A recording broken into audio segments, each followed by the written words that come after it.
గుర్తుపెట్టుకోండి, అలా బిహేవ్ చేసినప్పుడు అమ్మ ఎవరికైనా అమ్మే కదా. సో మీ అమ్మ ఆ సిచ్యువేషన్లో ఉంటే అలానే చేస్తారా? చేయరు కదా. సో వాళ్ళకి కొంచెం రెస్పెక్ట్ ఇవ్వండి. అందరూ అలా చేస్తారని అనట్లేదు, నిజంగా ఆ బ్రదర్కి.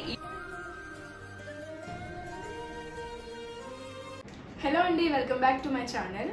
ప్రెగ్నెన్సీ కన్ఫర్మ్ అయినంటేనే ప్రతి ఒక్కరికి వచ్చే డౌట్, నాకు నార్మల్ అవుతుందా, సిజేరియన్ అవుతుందా అని చెప్పి ఒక భయం వచ్చేస్తుంది కదా.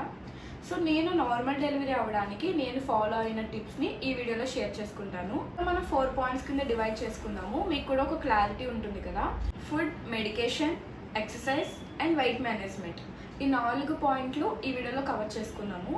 ఫుడ్ విషయంలో నేను ఫాలో అయ్యే టిప్స్ని షేర్ చేసుకుంటాను.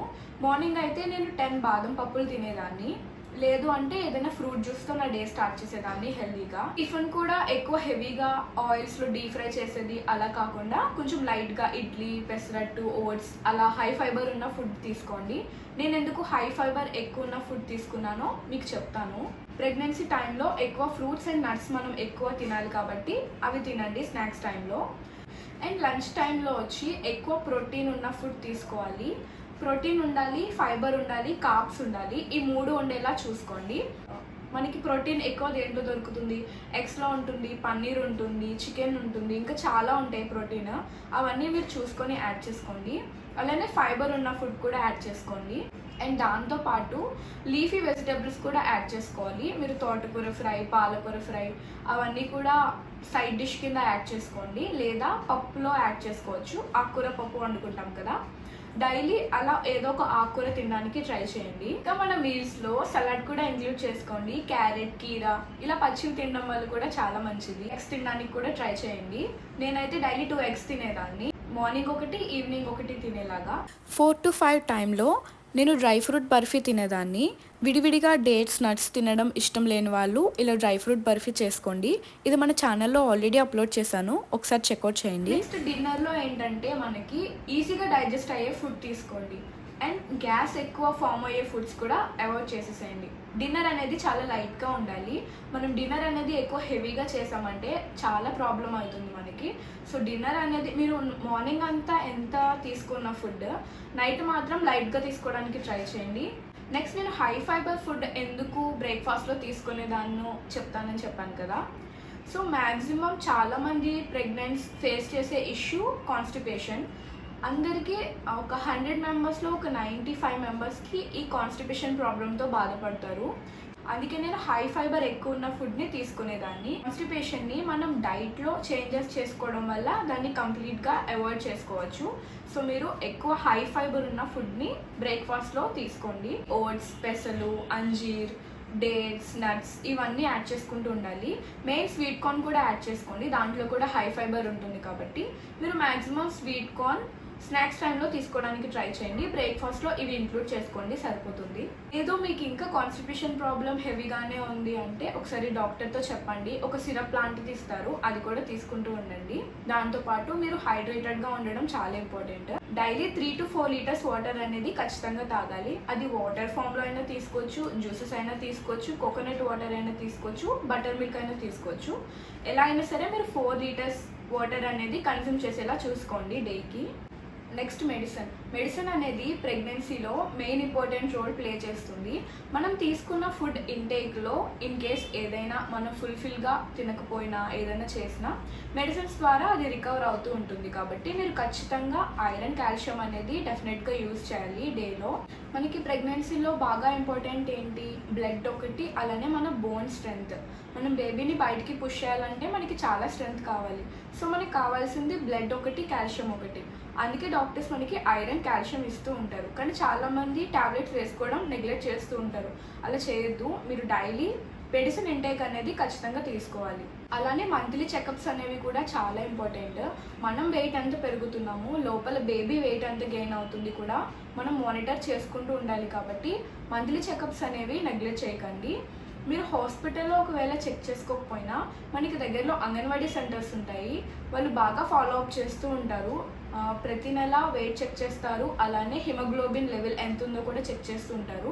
మనకి ఏదైనా తక్కువగా ఉంది లేదా వెయిట్ పెరగట్లేదు, బ్లడ్ శాతం తక్కువగా ఉంది అంటే వాళ్ళు ఎప్పటికప్పుడు ఇన్ఫామ్ చేస్తూనే ఉంటారు. ఇంకొంచెం తినాలమ్మా, బ్లడ్ పెరగడానికి ఇది చేయాలి అది చేయాలి అని వాళ్ళు టిప్స్ చెప్తూనే ఉంటారు. అలానే మనకి కావాల్సిన ఫుడ్ కూడా వాళ్ళు ఇస్తూ ఉంటారు.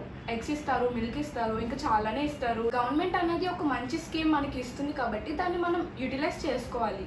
సో ఎవరైనా ప్రెగ్నెన్సీ ఉంటే దగ్గరగా ఉన్న అంగన్వాడీ సెంటర్స్కి వెళ్ళి మీ నేమ్ ఎన్రోల్ చేసుకోండి. మంత్లీ వ్యాక్సిన్స్ కూడా వేస్తారు ఫ్రీగానే, అవి కూడా వేయించుకోండి. ప్రెగ్నెన్సీ టైంలో బ్యాక్ పెయిన్ అనేది కామన్గా వచ్చే ప్రాబ్లం కదా. మీరు కాల్షియం, ఐరన్ ఇవన్నీ తీసుకోకపోతే బాడీ అనేది చాలా వీక్ అయిపోతుంది. మీరు డెలివరీ అయిన తర్వాత కూడా 1 year వరకు కాల్షియం, ఐరన్ ఖచ్చితంగా వాడాలి, లేదంటే బ్యాక్ పెయిన్ అనేది లైఫ్ లాంగ్ ఉండిపోతుంది. సో జాగ్రత్తగా మెడికేషన్ అనేది యూస్ చేసుకోండి. మనం ఫుడ్ ఎంత కేర్ఫుల్గా తింటామో, ఎంత జాగ్రత్తగా చూసుకుంటామో, అలానే మన బాడీ ఫిట్నెస్ కూడా చాలా ఇంపార్టెంట్. లోపల బేబీ గ్రోత్కి కానీ మనకి కూడా ఎక్సర్సైజ్ అనేది మీ డేలో ఖచ్చితంగా ఇంక్లూడ్ చేసుకోండి. డెఫినెట్గా 1 hour అయినా మీరు ఎక్సర్సైజ్ చేసుకోవడానికి ట్రై చేస్తూ ఉండండి. పెల్విక్ బోన్ని స్ట్రెంథనింగ్ చేసుకునే ఎక్సర్సైజెస్ ఉంటాయి. మీరు యూట్యూబ్లో కానీ లేదంటే గూగుల్లో కానీ సెర్చ్ చేసి చూసుకోండి. అవి చేయడం వల్ల మనం బేబీని పుష్ చేస్తున్నప్పుడు వీక్ అవ్వకుండా బోన్ అనేది స్ట్రెంథనింగ్గా ఉంటుంది. ఈ ఎక్సర్సైజెస్తో పాటు వాకింగ్ కూడా ఖచ్చితంగా ఇంక్లూడ్ చేసుకోవాలి. ఇవన్నీ కలిపి మీరు ఖచ్చితంగా 1 hour అయినా ఎక్సర్సైజ్ చేసుకోవాలి. అలా చేసుకోవడం వల్ల బేబీ గ్రోత్ కూడా బాగుంటుంది, మీకు కూడా బ్లడ్ సర్క్యులేషన్ ఇవన్నీ చక్కగా అవుతాయి. ప్రెగ్నెన్సీలో ఏదైనా కాంప్లికేషన్స్ ఉన్నాయనుకోండి, ఒకసారి మీ డాక్టర్ని అడగండి, నేను ఎక్సర్సైజెస్ చేసుకోవచ్చా, వాకింగ్ చేసుకోవచ్చా అని. ఎలాంటి కాంప్లికేషన్స్ లేవు అంటే మీరు హ్యాపీగా ఎక్సర్సైజెస్ చేసుకోవచ్చు. ఫస్ట్ ప్రెగ్నెన్సీ అయిన వాళ్ళకి అంత తెలియదు కదా, కాళ్ళు చేతులు ఎలా పడితే అలా పెట్టేయకూడదు. సో జాగ్రత్తగా చేసుకోండి, కేర్ఫుల్గా చేసుకోండి. డెలివరీ టైంలో బ్రీతింగ్ టెక్నిక్స్ అనేవి చాలా బాగా యూజ్ అవుతాయి. ఇన్ఫ్యాక్ట్ బ్రీతింగ్ టెక్నిక్స్ అనేవి నాకు చాలా బాగా యూజ్ అయినాయి. ఫస్ట్ టైం నాకు తెలియక ఈ బ్రీతింగ్ టెక్నిక్స్ ఇవన్నీ నేర్చుకోలేదు, జస్ట్ ఎక్సర్సైజ్ చేసుకునేదాన్ని. కానీ సెకండ్ టైం బ్రీతింగ్ టెక్నిక్స్ అనేవి నాకు చాలా బాగా యూజ్ అయినాయి. పెయిన్ తెలియకుండా ఈ టెక్నిక్ అనేది చాలా బాగా యూజ్ అవుతుంది. నెక్స్ట్ వెయిట్ ఎలా మేనేజ్ చేసుకోవాలో చూద్దాము. చాలామంది అంటారు, నువ్వు ఇప్పుడు కడుపుతో ఉన్నావు, 2 తినవలసింది తినాలి నువ్వు అని చెప్తూ ఉంటారు కదా. మనం చాలా వింటూనే ఉంటాము, అలా చెప్తూ ఉంటారు. కానీ మీకు ఎంత ఫుడ్ కావాలి అంతే తినండి, ఫుల్గా తినండి, కడుపు నిండా తినండి, హ్యాపీగా ఉండండి.